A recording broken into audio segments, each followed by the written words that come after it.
The first time Adebola lost her baby, people said it was bad luck. The second time, they whispered about evil spirits. By the third time, even the doctors at UCH Ibadan had no answers. But none of them knew about the mirror that started it all, or the dark web of jealousy that had been woven 15 years before her wedding day. On the morning of December 15th, Adebola sat in front of a mirror at Purple Crown Hotel in Ibadan, watching as Mary, the makeup artist, transformed her into a bride. But Mary's hands shook slightly as she applied the foundation. "Mary, is everything okay?" Adebola asked. Mary hesitated. "My grandmother, she's a seer. She came to my house last night. She said she had a dream about your wedding. She saw something dark, like a shadow following you." Before Adebola could respond, her chief bridesmaid Tomi burst into the room with the other bridesmaids. No scary stories on wedding day. Tomi cranked up the music. WizKid's newest song filled the room. The 5 bridesmaids danced in their pink asoebi, but Mary's words stuck in Adebola's mind. The air conditioner hummed softly, fighting against the hot Nigerian sun, but Adebola felt a different kind of cold inside. She thought about her father, dead for 15 years. About how he died slowly, getting weaker each day until he just didn't wake up one morning. The doctors never found out why. She thought about Mama Tunde, her stepmother, who had raised her after that. The woman who never hit her, never yelled at her, but whose cold silence was sometimes worse than any beating. Their big house in Iwo Road had felt like a beautiful prison.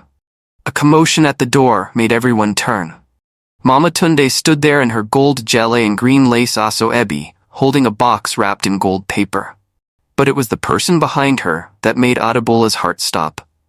Auntie Bimpe, her father's sister, who had been banned from their house years ago after she accused Mama Tunde of using jazz to kill Adebola's father. "You can't be here," Mama Tunde said to Auntie Bimpe, her voice sharp. "I have every right to be at my brother's daughter's wedding," Auntie Bimpe said. Then she saw the gold box. "No, Adebola, whatever's in that box, don't. Get out." Mama Tunde's voice cracked like a whip. 2 hotel security guards appeared, summoned by one of the bridesmaids. As they led Auntie Bimpe away, she shouted, "Check the box! Check what's inside before." The door closed, cutting off her words. The room was quiet. Mama Tunde smiled like nothing had happened. "The gift for my daughter," she said, holding out the box. "Thank you, Mama," Adebola said, taking the box. Their fingers didn't touch. The box felt heavy, important somehow. She wanted to open it right then, remembering Auntie Bimpe's warning, but there wasn't time. The wedding was starting soon. What no one noticed was Mary the makeup artist, quietly making a sign against evil as she packed up her brushes, and no one saw the small crack that appeared in the mirror Adebola had been sitting in front of, right after Mama Tunde left the room. The wedding reception at Mauve Event Center was perfect, but strange things kept happening. The wedding cake fell over for no reason right after they cut it. All the pictures taken of Adebola alone came out blurry. And during the couple's first dance, all the lights flickered, even though the generator was working fine. Later that night, Adebola and Coyote went to their new home in Bodija Estate. Dr. Taiwo, Coyote's mentor at UCH, had helped them get the house at a suspiciously low price. The previous owners left in a hurry, he'd said. Family issues. He didn't mention that the previous owners had lost 3 babies in that house. They sat on the floor, surrounded by wedding gifts. Coyote's doctor friends had brought expensive things. His best friend, Dr. Kemi, gave them a state-of-the-art baby monitor. "For when the little ones come," she'd said, winking. "Let's open your stepmother's gift," Coyote said, picking up the gold box. As he did, his new ring, a family heirloom from his grandmother, turned black. He didn't notice, but his hand felt cold. Inside was a mirror. The frame was dark wood, carved with marks that looked like ancient Ifa symbols. Professor Adeleke, Coyote's neighbor who taught African history at UI, would later say those symbols were warnings, marks used centuries ago to mark cursed objects.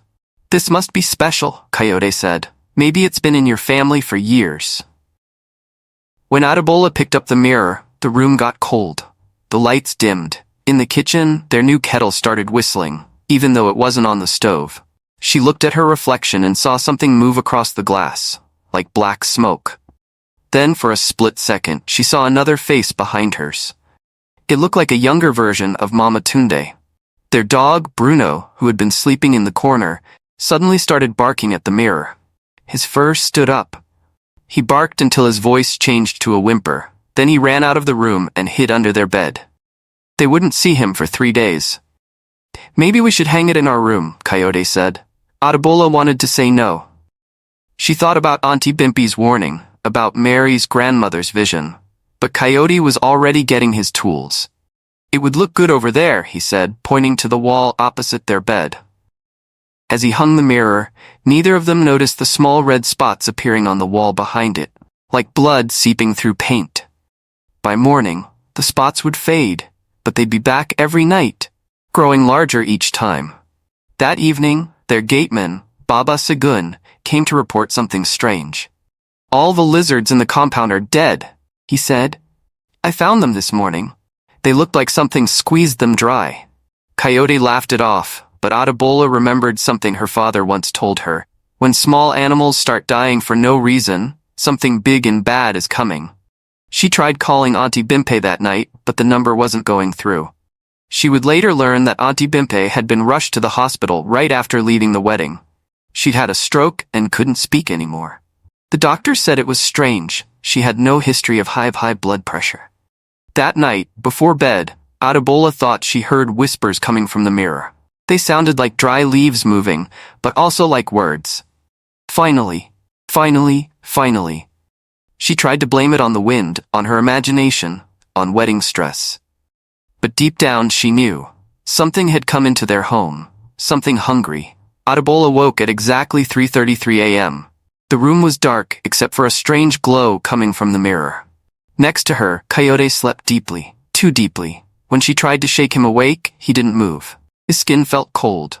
That's when the nightmare began, but this was no ordinary dream. She was awake, but she couldn't move. The air turned thick and smelled like grave dirt and rotting flowers, the same smell that had filled their house in the weeks before her father died. The mirror's surface rippled like water. Something was coming through. First, she saw the snakes, big black pythons with eyes that glowed red. But they weren't alone.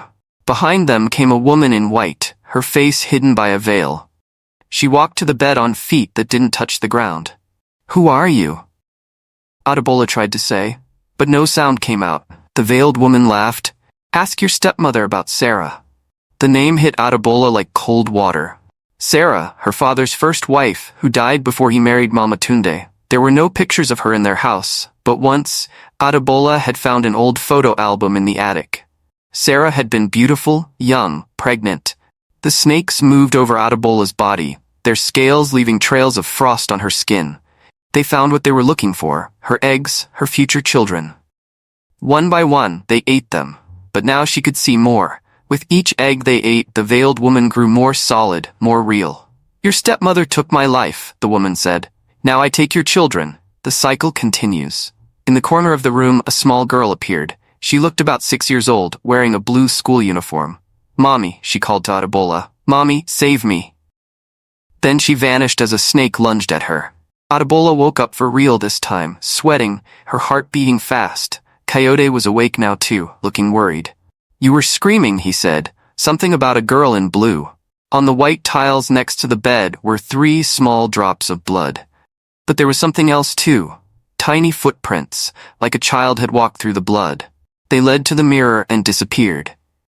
While Adebola cleaned up the blood, she didn't notice Coyote picking up his phone, texting his mother. "It's happening again. Just like with my first wife." Later that day, their housemaid, Blessing, quit without warning. "I saw something in that mirror," was all she would say. Before she left, she gave Adebola a charm her grandmother had given her for protection. "You'll need this more than me, madam." That afternoon, Adebola went to the local library to research Sarah, her father's first wife. The librarian, an old woman named Mama Ladi, recognized the name. "Ah, Sarah Adiemi? Poor girl, she was pregnant when she died. Some said it was poison, but nobody could prove anything." Her mother went mad with grief, kept saying she saw her daughter's spirit in mirrors. They locked her up in Arrow Psychiatric Hospital. On her way home, Adebola passed a blind beggar who grabbed her arm. "The mirror shows what was and what will be," he said in perfect English. "But be careful, not all reflections tell the truth. When she got home, she found Coyote talking to their neighbor, Professor Adebola. The old man was examining the mirror's frame with a magnifying glass. "These symbols," he said, "they're from an ancient curse ritual. See this mark here? It means vessel, and this one means return. Someone used this mirror to trap a spirit, or maybe to let one out." The pregnancy test showed 2 pink lines. Adebola stared at it in the hospital bathroom, her heart racing. She'd taken 3 tests already, all positive. But instead of pure joy, she felt fear mixing with her happiness. Dr. Kemi, Coyote's colleague who had given them the baby monitor, did the first ultrasound. "Everything looks perfect," she said. But then she frowned, adjusting the screen. "That's strange. What is it?" Adebola asked. "For a second I thought I saw. Never mind. These machines play tricks sometimes." But later, when she thought no one was looking, Dr. Kemi made a call to her grandmother, a powerful priestess in Osogbo.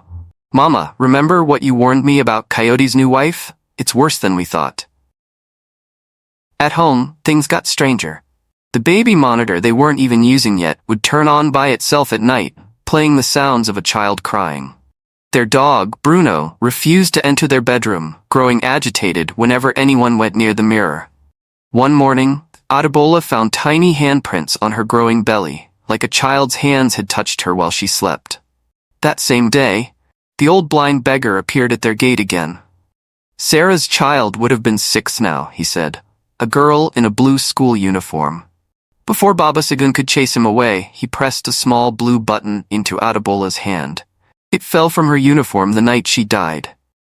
Coyote started acting strange. She caught him staring at the mirror late at night, whispering something. When she asked him about it, he said he was just praying. But once, she heard him clearly. "I'm sorry, Nifemi.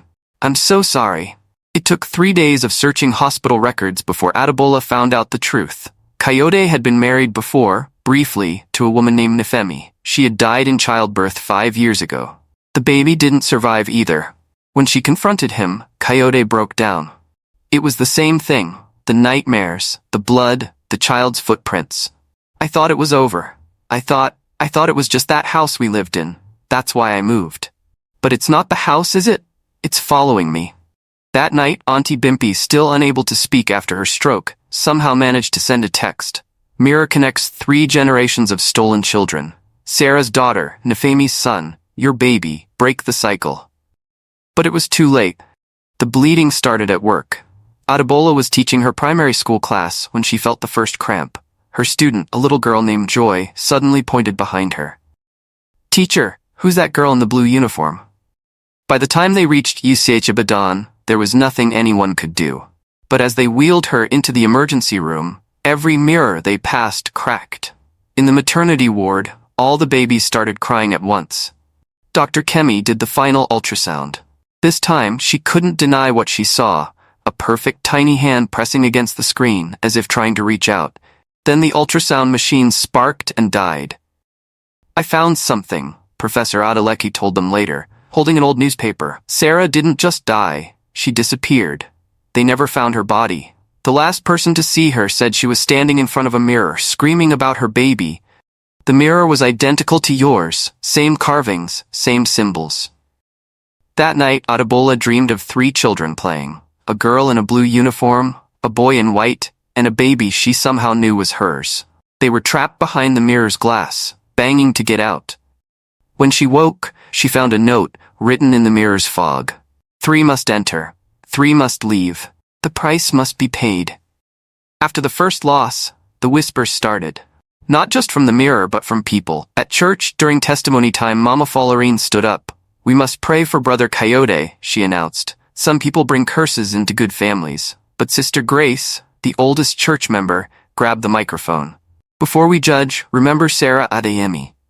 The church went quiet. "Remember how she died after marrying into a cursed lineage." She looked directly at Coyote's mother. That's when the fight broke out. Sister Grace claimed she'd been the midwife when Coyote's grandmother gave birth to his father.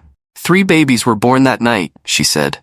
Only 1 lived. The other 2, she gave them to something dark, for wealth, for power. Coyote's mother slapped Sister Grace. The pastor had to stop the service. At home, Adebola found a diary hidden in their ceiling. The previous owner's wife had written, The children come at night. They want to play. But they never leave the mirror. They say they're waiting for more friends to join them. Dr. Kemi brought her grandmother, the priestess from Osogbo. The old woman took one look at the mirror and started crying. "This is bigger than your stepmother's curse," she said. "This mirror has been collecting children for 3 generations. It's almost full. It needs just one more to break open." That night, Adebola woke to find a girl sitting on her bed. Not in a blue uniform this time. She wore the same white dress Sarah had been buried in. "I'm not Sarah's daughter," the girl said. "I'm your sister, the one that died before you were born. Mama Tunde used me to get into the family, just like she used Sarah's baby, just like she'll use yours." The girl pointed to the mirror. In it, Adebola saw a horrible scene. Mama Tunde as a young woman, standing over Sarah, who was pregnant and unconscious. She was doing something with the mirror, speaking words that made the air burn. "She trapped Sarah's soul in the mirror," the girl said. "But Sarah was pregnant. The baby got trapped too. Then Nefemi's baby. All of us here, waiting. The mirror is almost full of children. When it gets the last one, we can all come out. But something else will come out too." Professor Adeleke brought an expert in ancient curses from the University of Ife. The man spoke 7 languages and had studied evil mirrors in many cultures. He lifted Adebola's hand, looked at her palm. "You have the mark," he said. "The mirror didn't choose you. You were born for it. Your father's first child marked before birth to feed the mirror. But something went wrong. You lived. The mirror has been waiting for you. Not for your babies, for you." That explained the new whispers she'd been hearing. Not from the mirror now, but from her phone, her computer, even puddles on the street. Any reflection could reach her. The children were getting stronger. Baba Segun's wife went to the market and came back with news. She'd seen Mama Tunde buying strange things. 7 black candles, a dead owl, a piece of burial cloth. "She's getting ready for something big," the woman said. "The next dark moon is coming." That evening, all the mirrors in their neighborhood cracked at exactly the same time. In the broken pieces, people saw children playing. A woman in Bodija swore she saw her daughter who had died 10 years ago, wearing a blue uniform, asking to come home. Coyote's mother took charge, but her solutions only made things worse. The first babalawo she brought was from Iwo. He took one look at the mirror and backed away. "This is old magic," he said. "Before the British came, before the missionaries, when people still remembered the true price of power." But he tried anyway. As he threw the cowrie shells, they melted like wax. The black soap he gave Adebola turned to blood in her hands. The protection ring he blessed shattered when she put it on, leaving a burn mark on her finger. The second babalawo, from Ogbomoso, was more powerful. He'd stopped 3 family curses that year alone. He made Adebola drink a bitter medicine and tied a red string around her waist. That night, she dreamed of children dancing around her bed. When she woke, the red string had turned black, and there were tiny teeth marks all over it. But it was the third babalawo, in Oyo, who changed everything. His compound was filled with mirrors, all of them facing the walls. "Reflections lie," he said, "but they also tell truths we don't want to hear." He looked at Adebola and saw everything: Sarah's death, Mama Tunde's ritual, the trapped children. But he saw something else too. "Your stepmother made a mistake," he said. "She thought the mirror would only take children. But it's taking mothers too. Each time a baby is lost, its mother loses a piece of her soul to the mirror. 3 pieces are already there: Sarah's, Nefemi's, and the piece you lost with your first baby." He showed them an old book. The pages were made of something that looked like skin. The mirror needs 7 mothers and 7 children to break open. When it does, something will come out. Something that's been trapped between worlds for centuries. Your stepmother thought she could control it. She was wrong. That's when Dr. Kemi burst in. She'd been researching hospital records going back 50 years. "It's not just us," she said. "Every 3 years, a woman in Coyote's family loses a baby, and each time someone sees a child in a mirror afterward." The babalawo nodded. "The mirror is patient. It can wait generations, but it's getting hungry now. It needs just 4 more pairs, 4 more mothers, 4 more children." On their way home, they stopped at a small shop to buy water. The shopkeeper, an old woman with cloudy eyes, grabbed Adebola's arm. "I knew your father's first wife," she said. "The night she disappeared, All the children in our area had the same dream. They saw her walking into a mirror, following her unborn baby. Some say she's still walking, looking for her child in the space between reflections. That night, their neighbor's daughter went missing. They found her in front of her bedroom mirror, talking to someone she said was her mirror sister.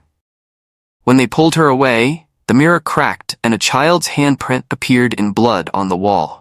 Professor Adebola connected them with a group that studied cursed objects. They had found similar mirrors in other parts of Nigeria, each one tied to a family, each one hungry for children. But this one was different. This one was almost full. When 7 mothers and 7 children are trapped, the professor explained, the mirror will break open. All the children will be free. But so will the thing that's been feeding on their souls, and it will be hungry. Back home, Adebola counted the trapped souls they knew about.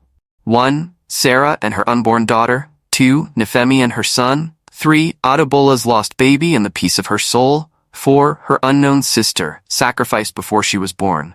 3 more pairs to go, she whispered to her reflection. In the mirror, a child smiled back. The cracks started small, like the ones appearing in every mirror in their house. Coyote began sleeping in the guest room, saying he couldn't face the mirror anymore. But Adebola knew the truth. He couldn't face her. Their anniversary dinner turned into a disaster, when every glass in the restaurant shattered at once. In the broken pieces, other diners said they saw children playing. The manager asked them to leave. Then came the night Coyote's mother visited, bringing a young woman named Folake. She's from our village, his mother said. Her grandmother was a powerful priestess, and she's ready to give you children. Before Adebola could react, something strange happened. Every reflective surface in the room, windows, TV screen, even their phones, showed the same image. Sarah, Nefemi, and all the lost children, watching. The lights flickered. Folake suddenly grabbed her stomach, screaming. There's something in me, she cried. Something's moving. She ran out and never came back. Later, they learned she'd lost her baby that same night. A baby no one knew she was carrying. Dr. Kemi came with more hospital records. It's not just miscarriages, she said. Every woman who's lost a baby to the mirror gets pregnant again quickly. But these pregnancies, they're not normal. She showed them ultrasound images from different women over the years. Each showed the same impossible thing. Tiny handprints pressing from inside the womb, like other children were trying to get in. That night, Coyote finally told Adebola the full truth about Nefemi. She saw the children first, he said. In every mirror, every window. They wanted to play with our unborn son. The night she died, she said they were pulling her in. I didn't believe her. I thought it was just pregnancy stress. He pulled out an old phone, showed her a video. Nefemi standing in front of a mirror talking to someone they couldn't see. Come out, baby, she was saying. Mommy will find you. The mirror followed me, Coyote said. It wants to finish what it started. My grandmother, she made a deal with something dark. It blessed our family with wealth and power, but it wanted children in return. 7 generations of firstborn children. Professor Adebola brought more news. He'd found Mama Tunde's grandmother's diary. She'd been the one to create the mirror, using forbidden magic to trap a hungry spirit inside it. The spirit promised to grant wishes, but it fed on the souls of unborn children. Your stepmother isn't the villain, the professor said. She's just another victim. The mirror chose her, used her to get to you. Because you're the 7th generation, your child would have completed the cycle. That's when they heard something heavy fall upstairs. They ran up to find their bedroom mirror had fallen, but hadn't broken. On its surface, words appeared in childish handwriting. Mommy's coming. All the mommies are coming, just 3 more to go. The next day, Coyote packed a bag. I can't watch you die, he said. Like Nefemi, like all the others. But as he reached for the door, every mirror in the house shattered, except the cursed one.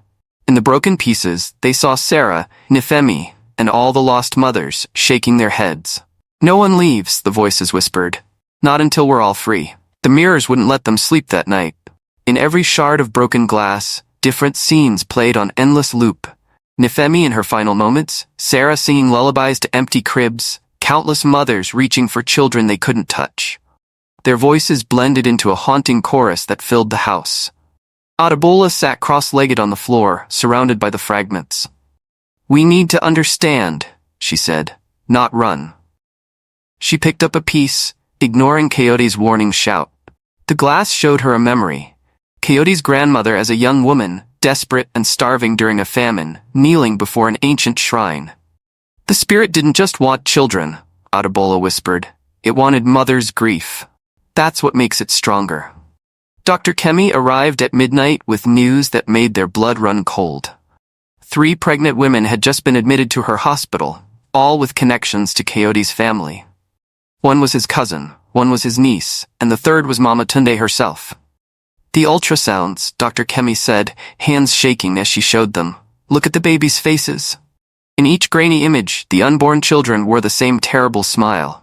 Professor Adeleke burst in, clutching Mama Tunde's grandmother's diary. "I finished translating the last pages," he gasped. "The spirit wasn't trapped in the mirror. It is the mirror. A mother's grief made solid, twisted by dark magic. And it's been gathering power for 7 generations, building to this moment." Thunder cracked outside, though the sky was clear. In the cursed mirror, a familiar figure appeared. Sarah, but changed. Her eyes were mirrors now, reflecting infinite darkness. "3 more mothers," she said in a voice that wasn't quite human. "3 more children. Then we'll all be free." She pressed her hand against the glass, and every pregnant woman in the hospital screamed at once. Coyote grabbed Adebola's arm. "We have to destroy it before." But Adebola was staring at her reflection, understanding dawning in her eyes. "No," she said, "we have to go in." Because in the mirror, behind Sarah's twisted form, she could see what the spirit had been hiding all along, a way out. And the key wasn't death or sacrifice. It was choice. "The spirit feeds on grief," she said. "But what happens if we give it something stronger?" In her reflection, she saw herself picked up a shard of broken mirror. But instead of seeing horror, she saw possibility. She saw hope. The spirit had been gathering mothers for generations. Now finally, it had enough. But it never considered what would happen when those mothers gathered too. As if in answer, the hospital called. The 3 pregnant women had vanished from their beds. In their place, they'd left perfect circles of broken mirror, arranged like doorways. Or like invitations. Adebola stood before the cursed mirror, her hand intertwined with Coyote's. Around them, Dr. Kemi and Professor Adeleke arranged the shards from the hospital in a perfect circle. Each fragment showed a different mother's face, some crying, some singing, some simply watching with eyes that held centuries of patience. "The diary mentions a ritual," Professor Adeleke said, "but it's not like anything I've seen before. It requires a willing sacrifice," Adebola finished. In her free hand, she held the ultrasound images of the 3 new victims. But not of life, of choice. The lights flickered, and Sarah's distorted face appeared in the mirror again. Behind her, shadows moved like children playing a game too dark to comprehend. "You can't save them," she said, but her voice wavered. "The bargain must be completed." "No," Adebola said. "The bargain was wrong from the start. Your grief twisted you, Sarah. It twisted all of you. But grief isn't the only thing mothers can feel." She pressed her hand against the glass. This time, instead of cold, she felt warmth, like touching another person's skin. The surface rippled. Coyote tried to pull her back, but she held firm. "Your grandmother made a choice out of desperation," she told him. "But I'm making one out of love." In every shard of mirror on the floor, the trapped mothers turned to watch. Their voices rose in a harmony that made the air itself vibrate. "Love births life. Grief feeds death. Choose, daughter of 7 generations. Choose." The cursed mirror's surface turned liquid under Adebola's touch. Behind her, Dr. Kemi gasped. The ultrasound images in Adebola's other hand were changing. The unnatural smiles on the unborn babies' faces began to fade. "They were never yours to keep," Adebola told the spirit. "No child is. We carry them, we love them, but we have to let them choose too." She stepped forward and the mirror embraced her like water. The last thing she heard in the physical world was Coyote screaming her name. Inside was a vast space made entirely of reflecting surfaces. Countless mothers wandered through it, each followed by the shadows of children they'd lost. But now they were turning toward her, recognition dawning in their eyes. She saw Nefemi, no longer afraid. She saw Sarah, her mirror eyes cracking to reveal human ones beneath. and she saw the three new mothers, huddled together, their hands protectively over their bellies. At the center of it all stood a figure made of pure reflection, the spirit itself, wearing the face of Coyote's grandmother as a young woman.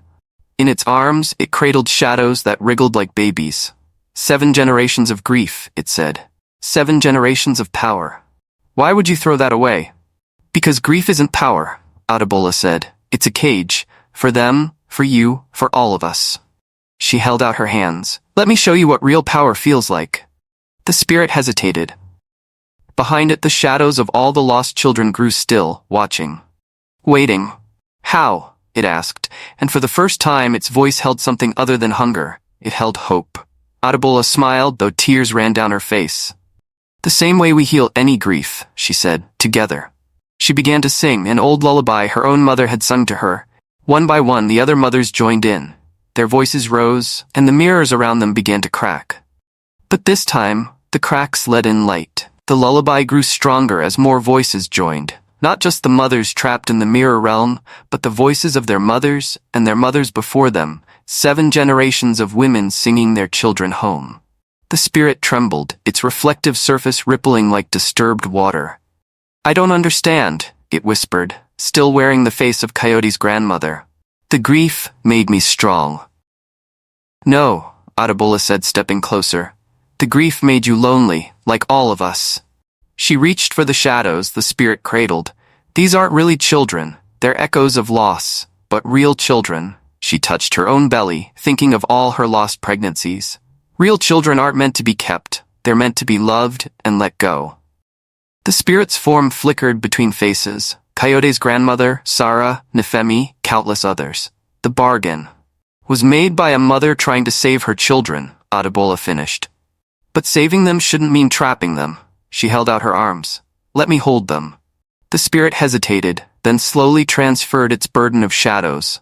As soon as they touched Adebola's arms, they became solid. Real babies, crying real tears. Behind her, she heard gasps from the 3 pregnant women. Look, she said softly, really look at them. The spirit leaned forward, and in its reflective surface scenes began to play. Coyote's grandmother surviving the famine, her children growing strong, Sarah's daughter graduating college, Nefemi's son taking his first steps, all the moments that should have been, all the love that had turned to grief. They were always here, Adebola said. Not trapped, but waiting.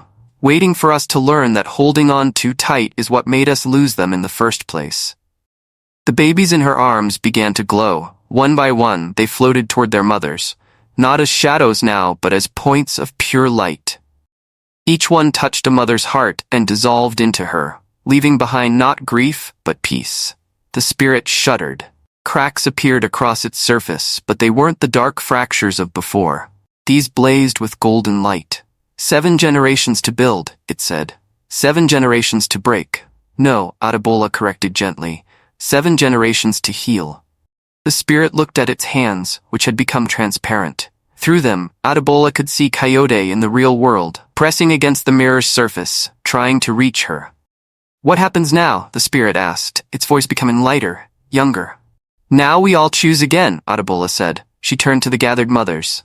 We can stay in grief, or we can live in love, even if it means losing again, even if it means letting go.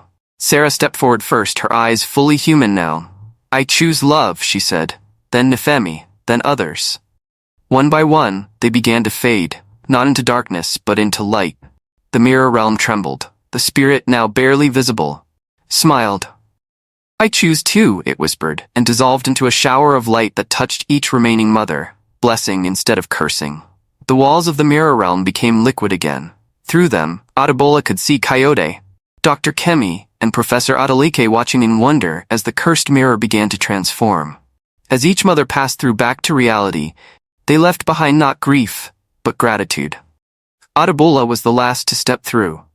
As she did, she felt movement in her belly, not the shadow children of before, but something new, something real. The cursed mirror dissolved into ordinary glass, reflecting only what was real. Coyote holding her, tears on both their faces. The 3 pregnant women, their ultrasounds now showing healthy, normal babies. And in every remaining mirror shard on the floor, brief glimpses of smiling mothers and children. No longer trapped, but free to be remembered with love instead of grief. How did you know? Quixote asked, touching her face. How did you know it would work? Adebola smiled, placing his hand on her belly where new life was already growing. Because that's what mothers do, she said. We don't just give life, we give choice, we give freedom, even when it breaks our hearts. Especially then. 9 months later, when their daughter was born, they hung a small mirror in her room. At night, it caught moonlight and transformed it into gentle patterns on the ceiling. Not shadows, but stars.